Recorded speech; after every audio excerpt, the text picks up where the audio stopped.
Assalamualaikum warahmatullahi wabarakatuh. Baiklah, di sini saya Firman Agustin Saputra akan menjelaskan tindak tutur, lokusi, ilokusi, dan perlokusi dari UAS Pragmatik. Baiklah, yang pertama itu ada tindak tutur. Tindak tutur atau speech aids adalah gejala individual bersifat psikologis dan keterbelaksangannya ditentukan oleh kemampuan bahasa si penutur dalam menghadapi situasi tertentu. Tindak tutur mencakup situasi psikologis, misalnya berterima kasih, memohon maaf.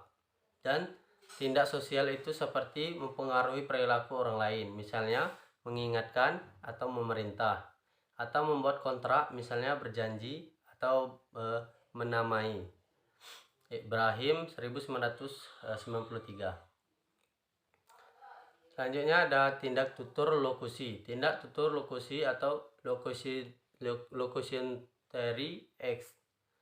Tindak tutur lokusi adalah tindak tutur untuk menyatakan sesuatu. Makna tuturan yang disampaikan biasanya adalah sebuah fakta atau keadaan yang sebenarnya. Dalam tindak tutur lokusi, informasi yang disampaikan adalah yang sebenarnya. Tindak tutur ini tidak mengandung makna tersembunyi di balik tuturan dan tidak menghendaki adanya suatu tindakan atau efek tertentu dari mitra tuturnya. Contoh tindak tutur lokusi, misalnya ikan paus adalah binatang menyusui. Tuturan tersebut diujarkan semata-mata untuk mengatakan suatu lokusi, tanpa maksud untuk melakukan suatu ilokusi, apalagi mempengaruhi mitra tuturnya, perlokusi. Informasi yang dituturkan pada contoh tersebut berupa penyampaian sebuah fakta, bahwa ikan paus tergolong dalam jenis binatang mamalia. Selanjutnya ada tindak tutur ilokusi atau tindak tutur ilokusi, elocution arts. Tindak tutur ilokusi merupakan tindak tutur yang mengandung makna tersembunyi atau makna lain yang dikehendaki oleh penutur terhadap mitra tutur. Tindak tutur ilokusi adalah tindak tutur yang mengandung daya untuk melakukan tindakan tertentu dalam hubungan dengan mengatakan sesuatu. Ketika penutur mengucapkan suatu tuturan, sebenarnya dia juga melakukan tindakan, yaitu menyampaikan maksud atau keinginan melalui tuturan tersebut. Contoh tindakan tutur ilokusi, misalnya rambutmu sudah panjang. Tuturan tersebut apabila dituturkan oleh seorang laki-laki pada pacarnya, dimaksudkan untuk mengatakan kekaguman. Akan tetapi apabila dituturkan oleh seorang ibu kepada anak lelaki atau oleh seorang istri kepada suaminya, kalimat ini dimaksudnya untuk menyuruh atau memerintah agar sang anak atau suami memotong rambutnya.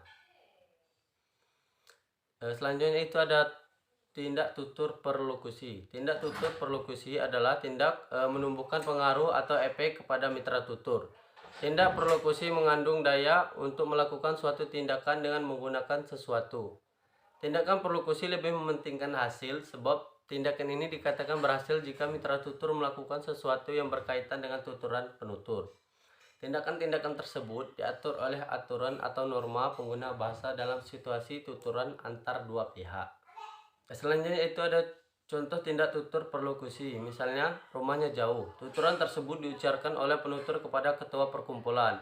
Makna ilokusinya adalah penutur bermaksud menyampaikan bahwa orang yang dibicarakan tidak terdapat terlalu aktif di dalam organisasinya. Adapun efek perlokusi yang diharapkan oleh penutur adalah agar ketua perkumpulan tidak terlalu banyak memberikan tugas kepada orang yang dibicarakan tersebut. Terima kasih, hanya itulah saya sampaikan pada materi ini. Wassalamualaikum warahmatullahi wabarakatuh.